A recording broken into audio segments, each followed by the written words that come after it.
Umaku at kaya tamang uli niya. Yan naman malawit ya, Dar.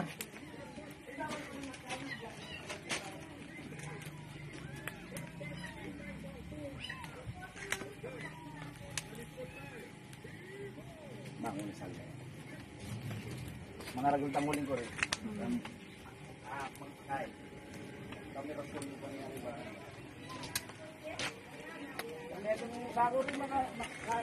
Ito po yung farm po ni Tita Ruth.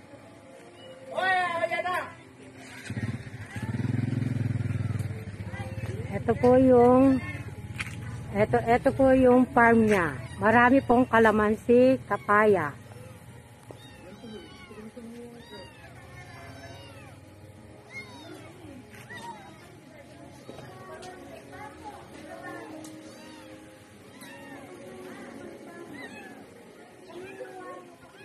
May dragon fruit pa rin po. Saka mga malunggay. Hindi pa po panahon ng dragon fruit.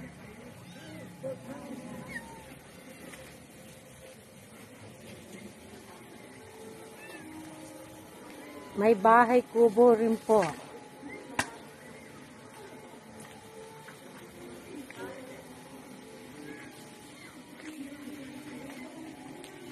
Yung po, si ninong ko, nagdidilig po siya.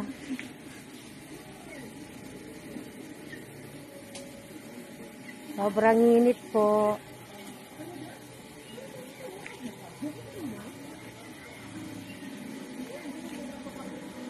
Yan po, wala pa po yung iba. Ito po yung bahay kubo.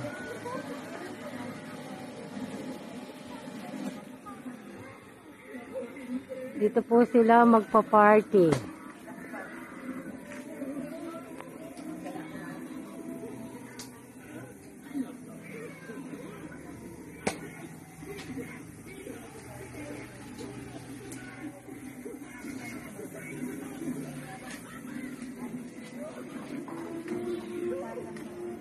Ang init-init po.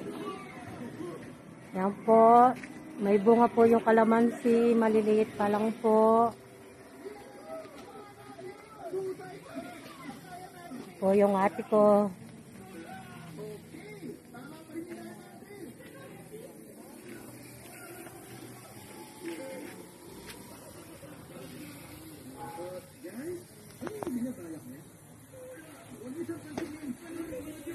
Puro kalamansi alos po yung nakatanim dito at saka kapaya. Yung po.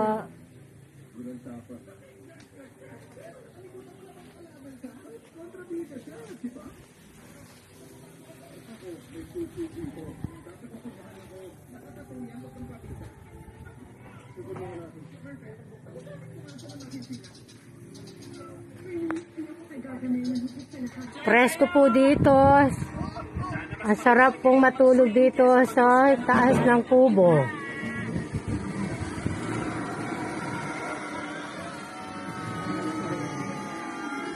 Ito po yung ninang ko. Siya po may-ari ng farm. Ang cute-cute po ng kubo. May kwarto pa po doon. Ang ganda ng kubo ng ninang ko.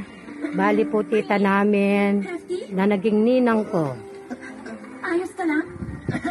Ay, ang sarap dito. Masarap magpahinga po dito.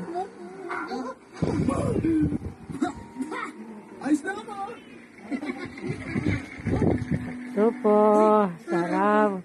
Ang ganda po ng kubo na to.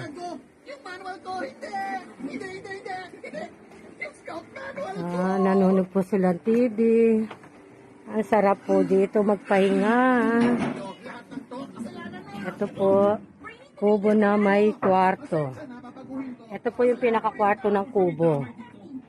Yan po. Sarap po.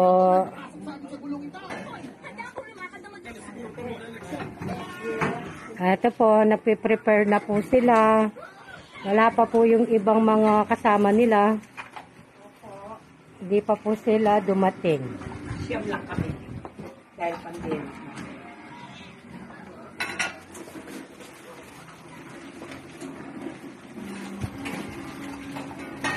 Pinapin na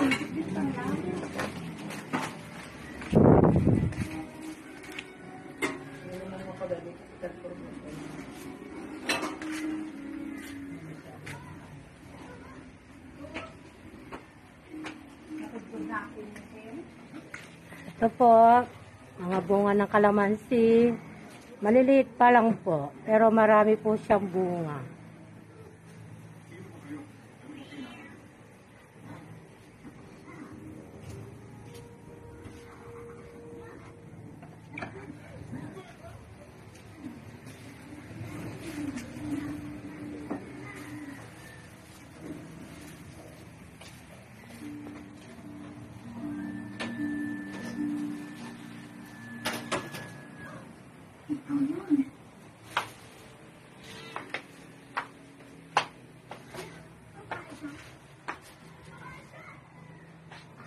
Ito po, inaayos na po yung lamesa.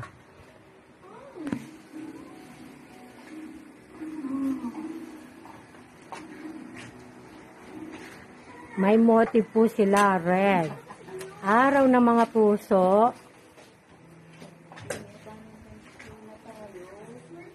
Sila po ay nagbabalentine na po sila.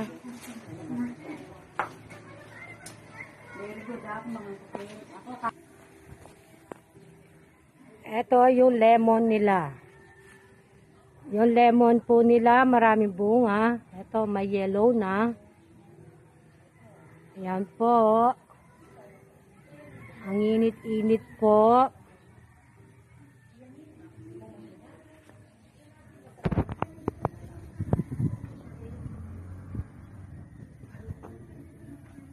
Ayan po. Tapos ito, pandan.